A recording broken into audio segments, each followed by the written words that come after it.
Stepdad takes my mom and his kids on a vacation without telling me, leaving me home alone. I leave to stay with my dad, and everything spirals out of control.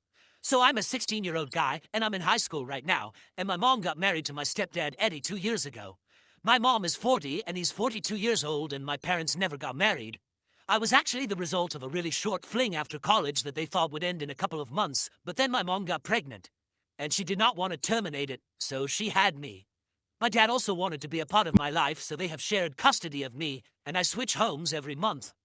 I spend the year alternately with my mother and my father, splitting my time equally between them. I love my parents, and I know that both of them have made quite a number of sacrifices for me in order to be close to me.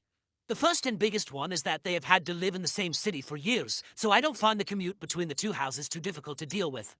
I did not know about it earlier, but now I know that both my parents have had to give up on multiple opportunities to rise in their careers just because they had to remain in the same city and live close to each other. All for my sake. My mom apparently also had to reject several men who were head over heels in love with her because of the child. Because she wanted to focus on raising me instead of getting married and having to deal with having a husband and balancing her work life and her personal life and all that jazz.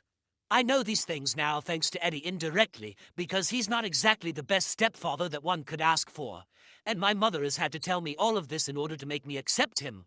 She thinks that if she could make so many sacrifices for my sake, I should be able to return the favor at least a little bit and accept Eddie.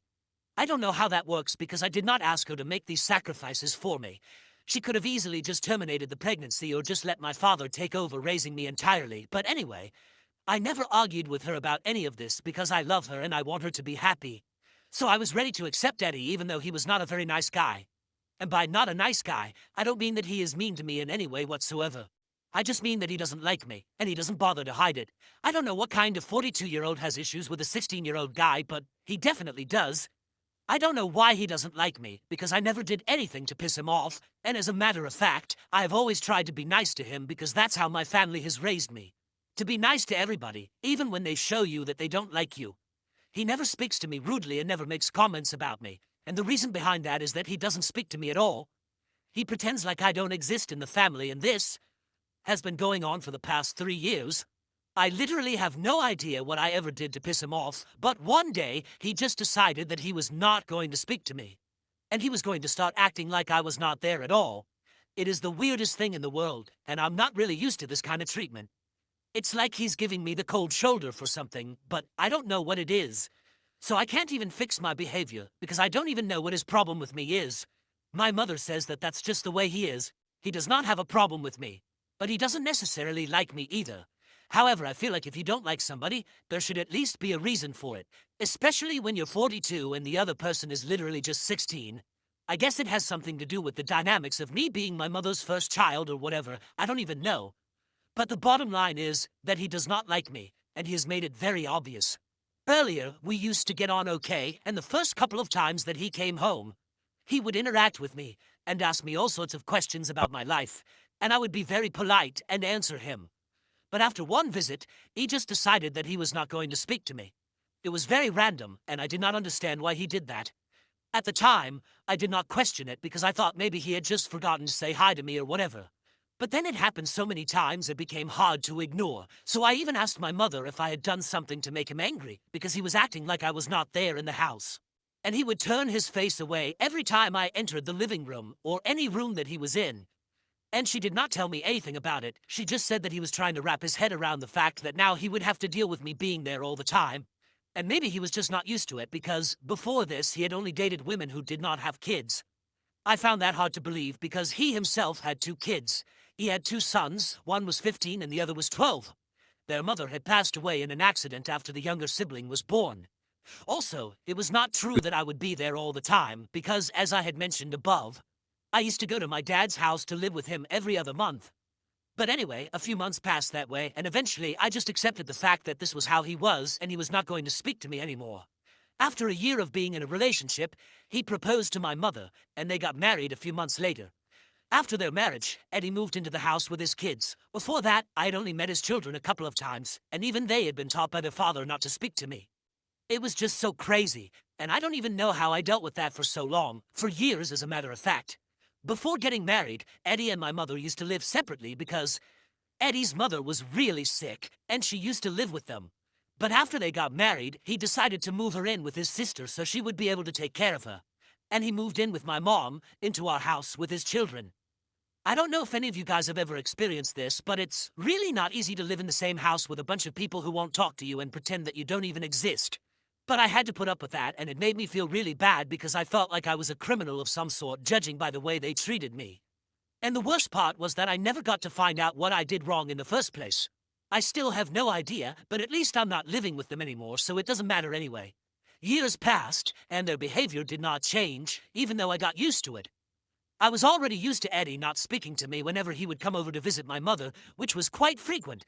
And after they got married, I got used to him and his kids living in the same house with me and not speaking to me. Every time I would go to my mother's place, I would have to prepare myself mentally to only talk to my mother for the next couple of weeks. She was the only person who would speak to me in that house, and everybody else pretended like I was not there, like I was invisible.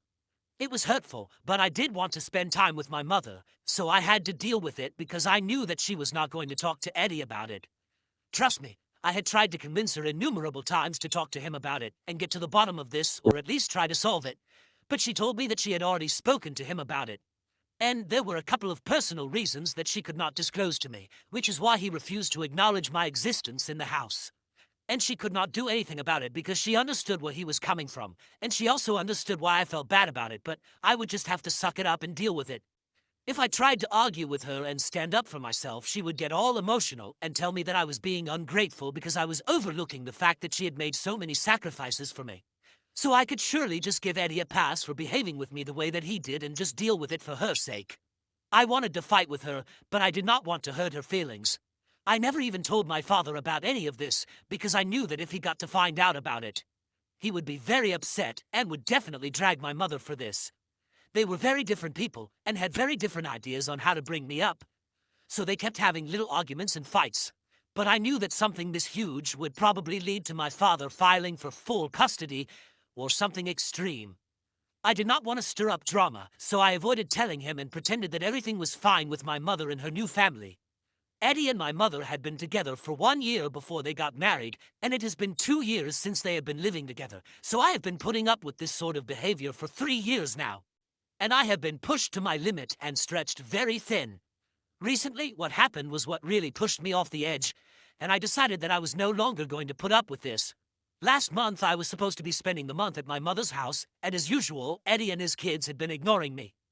I was already going through a rough patch because I had been fighting with a couple of my friends from school, and I was really not in the right headspace at the time. So about 2 weeks ago, when I woke up one morning and I realized that the house was absolutely empty, I started losing my mind over it. Even up until the night before, everything had been normal, or as normal as it gets in my mother's house. They had been all talking to each other and ignoring me, but there was no mention of them going anywhere at the time. But when I woke up the next morning, I saw that the house was empty, and I immediately called my mother up to ask about it. I had no idea where they were, but thankfully, my mother did answer the call. When I asked her what they were playing at, she told me that she and the kids were going out on a little trip for the week and asked me to stay in the house and take care of it. I'm on summer break right now, so I don't have school, and I don't really have to go anywhere, but I don't think it's appropriate to leave me at home all by myself and expect me to act like a watchdog. I was not on board with that plan, and I told my mother as much, that I was not ready to stay at home all day and watch the house. If she wanted something like that, she probably should have just amped up the security around her house instead of tricking me into staying at home. I was also just mostly upset that they had not even told me about their plan to go out on a road trip and left me at home all by myself. They didn't even have the courtesy of letting me know about it beforehand so I could decide for myself if I wanted to do it or not. I probably just would have said yes, because as a high school guy, there is literally nothing more that we want than an empty house all to ourselves. I probably would have invited a couple of my friends over and lived it up for a few days, but I was so pissed off that I didn't even feel like doing that because my mother was treating me like crap. And it made me feel really bad. I was also fighting with my friends, so I did not really have anybody to invite at the time, and I was just going through an overall bad time. I told my mother that she needed to apologize to me for doing this, and I could understand that Eddie did not like talking to me. But the bare minimum that they could do was at least tell me that they were going out somewhere before they left. It was not very nice to just wake up one morning and realize that you were all alone. And she told me that I was making a big deal out of this, and that I needed to get over it. She did not even wait for me to respond, she just hung up the call. When I tried to call her back, she did not accept it and texted me back saying that she was trying to enjoy her trip and that she would talk to me once she was at the hotel. I was so upset about everything that I decided to leave. I knew that it would mean that the house would be completely empty, but I didn't care. I had tried to call my mother after that to let her know that I was leaving, but she did not answer my call and everything went straight to voicemail. So I locked up the house and kept the keys of the house under a potted plant, which my mother usually does when she leaves. Then I went over to my dad's place to live with him. Once I got there, he was actually surprised to see me back so early because he had expected me to return after 1 week, since I was supposed to be living with my mother until the end of the month. But I had had enough, so I just came back to him, and I ended up telling him everything that had been going on. I told him all about Eddie and his ridiculous behavior around me and how he had even trained his kids not to talk to me. I felt like I had done something wrong, but I didn't even know what, and it was getting on my nerves. Then I told him how my mother did not even want to talk to him about this and just let everything go on the way it was, no matter how much it hurt me. Her excuse for that was that she believed that he had his personal reasons, and they were valid, but she was not even willing to tell me what those reasons were so I would be able to make sense of what was going on around me. I had put up with this for long enough just for my mother's sake. I wanted her to be happy, and she kept reminding me that she had made so many sacrifices for me in her life so I could do this for her. But this was getting way too much to take. I was not going to tolerate it anymore, and I was done. I had to tell my father about it because he deserved to know what my mother was putting me through. And maybe he would be able to do something about the situation because I was just so sick and tired of being treated like this, even when I've not done anything to piss anyone off. And I've always tried my best to be kind and compassionate towards everybody. Then I told him about how my mother had left me at home alone without even telling me that she and her husband and his kids were going out. And she just expected me to agree to take care of the house and make sure that everything was in its place and live on my own for the next week, just because she wanted to take a trip. That was not even my biggest problem. My problem with that was, she did not even think that it was important to tell me about it. When I tried to talk to her, she just kept hanging up and declining my calls. Like I was not even important to her. She had really crossed the line and I couldn't put up with this anymore.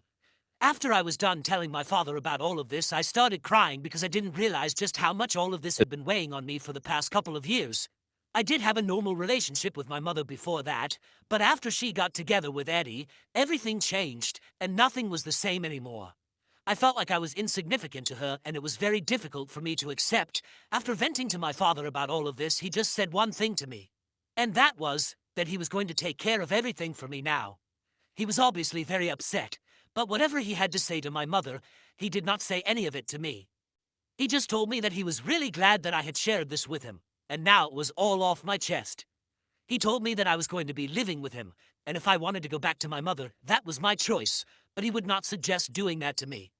Anyway, I'd been living with him, and I did not try to call my mother after that day, and the funny part was that she didn't try to call me either. The least that she could have done was try to keep in touch with her son, whom she had left at home all on his own while she traveled with her new family. I was really emotionally hurt by what she was doing, but after speaking to my father, I was feeling considerably lighter, and I had decided that I was not going to let this bother me. For about 5 days we had no contact, and then when she finally called me, I thought it was going to be to check up on me. But when I answered the call, she was yelling at me at the top of her lungs. It took me a few seconds to realize that she was yelling at me because I had left the house and they had been robbed.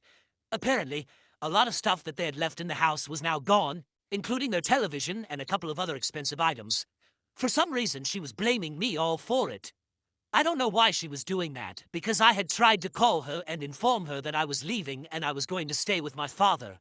After she had stopped yelling, I told her that I was not happy about the way she had been treating me, and I had tried to contact her several times after she had hung up, but she kept declining my calls. So she told me that I could have texted her, and as valid as her point was, I told her that I didn't do it on purpose because I was mad. I thought it was very obvious, and I had made it very clear to her that I was upset, so she should not have expected me to stay back in the first place. We got into a massive fight about it because she believed that I should have stayed at home no matter how angry or upset I was because this was a matter of safety, and she had been trusting me and counting on me. But I did not tell her to do that. In fact, I had tried my very best to let her know that I was leaving and did not want to stay at home alone. But she disregarded all of my calls, so now she had to pay the price for it. These were the consequences of her actions, not mine. I found it very ridiculous that they were trying to blame this all on me, including Eddie. The first time that he spoke to me in the last couple of years, it was only to yell at me and blame me for my carelessness. He said a couple of other very confusing things as well. Like he had always known that I would be the cause of ruin for them. I don't even know what that is supposed to mean because we don't even interact. I don't know how he came to that conclusion without even speaking to me. Anyway, my parents are now fighting because my dad thinks that this is my mom's fault, and so do I, but she thinks that this is my fault. Now my mother is demanding that my father pay her for the damages since she thinks that if he is defending me for doing this, he should be ready to pay the price for it. I don't understand what to do now, and she will only drop it if I at least apologize to her and her family. I don't want to do that, but I also don't want her to keep bothering my father either. Am I the asshole for leaving my mother's house unoccupied to go live with my father because she and my stepdad left me home alone to go on a trip with his family without even bothering to inform me? Update 1. So, it has been 2 weeks since the incident, and a lot of things have come to light since then. First of all, I was finally able to figure out why Eddie hated me so much. Apparently, as it turns out, when they had first started dating, Eddie had asked my mother if he could bring his mother over to live with them. My mom had said no because she was not comfortable with the idea of them moving in together so soon, and definitely not okay with the idea of her mother-in-law, who was ailing, to come live with her. She thought that it would be too much work for her, and was not up for it, even though Eddie had made it very clear that she had a full-time nurse to look after her. And she just needed people to be around for her emotional needs. My mother was already not ready to move in with Eddie and be together, and she did not want the extra baggage of having her mother-in-law live with her. But instead of being upfront with him, she pinned it all onto me, and this was about 3 months into their relationship. They were getting pretty serious about each other at that point, even though I think it was way too soon for them. But anyway, that's my mother's choice, and I don't want to comment on that. She had basically lied to Eddie and told him that she would be okay with him moving in with her and bringing his mom and kids along to live with us, but she was not sure if it was such a good idea because of me.